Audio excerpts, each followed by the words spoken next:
And there really hasn't been, ooh. See, I'm pausing here because this one even looks pretty aggressive, like an aggressive, oh! See? It's even surprising me. This is the new 2026 Subaru Forester Wilderness, and it is the most off-road focused and adventure-oriented version of the Subaru Forester. And when you compare it to some of the larger, truckier stuff, well, I think this has got a better blend of on-road usability, comfort, efficiency, and it is definitely more affordable than some of the bigger stuff. And I know that's probably got you a little bit riled, but it's okay. We're gonna talk about it. We'll get into it. Now, I did say that this is new, but really other than being based on now the new latest generation of Subaru Forester, a car that we like quite a bit, there's not much from a capability and hardware perspective on the new generation of Forester Wilderness when you compare it to the last generation.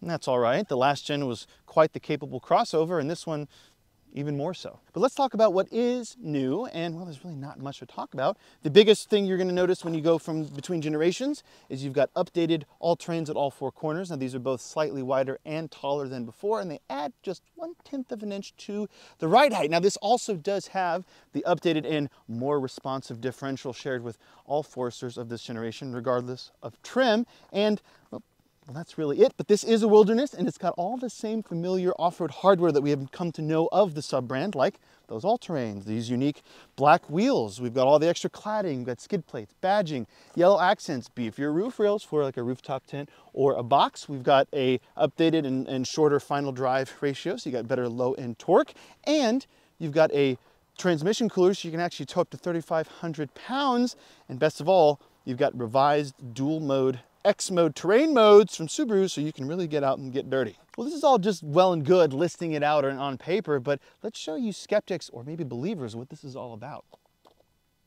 You know, surprisingly, or maybe not surprisingly, given how long this has been the case, Subarus, Wilderness or not, have always been pretty shockingly capable off-road in the context of what kind of car they are. A unibody all-wheel drive crossover should not be able to really go on some really rutted and rocky roads like kind of that we're on right now. Now this is the Wilderness, but having driven other Foresters in normal configurations without the beefy Wilderness tires and suspension lift, they can really handle a lot more than you think.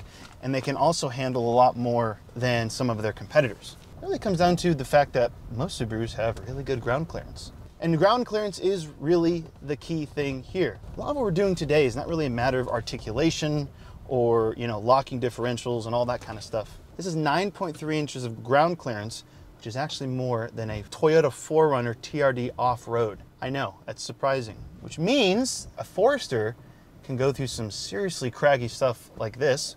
We've got a wheel in the air right now. My goodness. And so, yeah, you might not be able to take, go rock crawling, like go to Moab or something like that in this, but there's basically no campground off limits. There's no, I'll say kind of rocky trail like this off limits. But for the most part, the only other all-wheel drive crossover that has impressed me off-road quite like this is the Bronco Sport. That thing will go most anywhere. But really, I'm telling you, if you've never driven a Subaru off-road, it's gonna surprise you. And I'd say that most people who take Subarus off-road of any type, they're not doing it kind of like, you know, Jeep owners go to Moab and stuff like that. They're doing it for utility purposes. They're trying to get to the campground. They're trying to get to their friend's cabin. They're, you know, in a high snow environment. They're doing it because they kind of, well, they have to. And so in that regard, if you also value comfort and fuel efficiency and general nice on-road manners, well, Forester's hard to beat, and especially since it's significantly more affordable than something like a 4Runner or a full-size Bronco.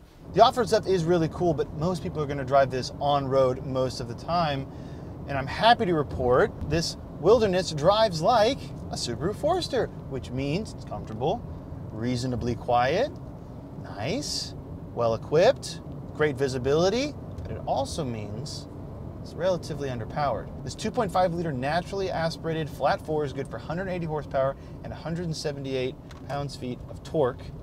Decent figures, not great, all right. You put your foot down and not a whole lot happens. It's not dangerously slow, but you're gonna feel every bit of that horsepower when you are trying to merge on the highway, or if you fill this thing up with family and friends and kayaks and all sorts of camping gear, which you probably will. But other than that, comfy, composed, great visibility, and handles well when you consider it's on all-terrain tires.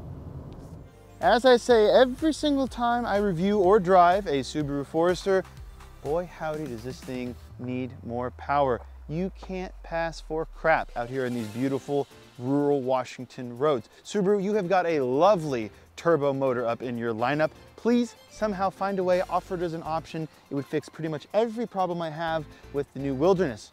Actually, it fixes every problem I have with the Wilderness. Other than that, no notes. I think it's comfortable, I think it's well equipped. I think it's interesting to look at the very least.